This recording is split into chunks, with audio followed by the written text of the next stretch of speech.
మీరు పోరాటం చేయాల్సింది కడప స్టీల్ ప్లాంట్ మీద చేయండి.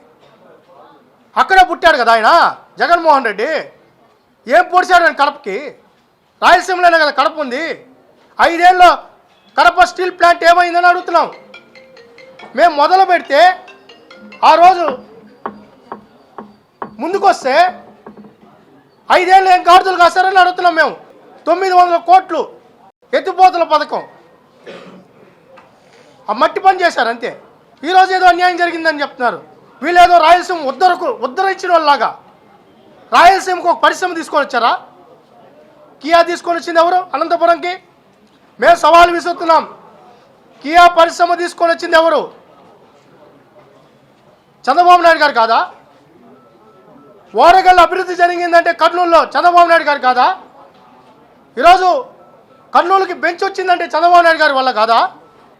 తిరుపతిలో ఈ రోజున ప్రతి పరిశ్రమ రేణుగుంటకాయకి వెళ్దామండి.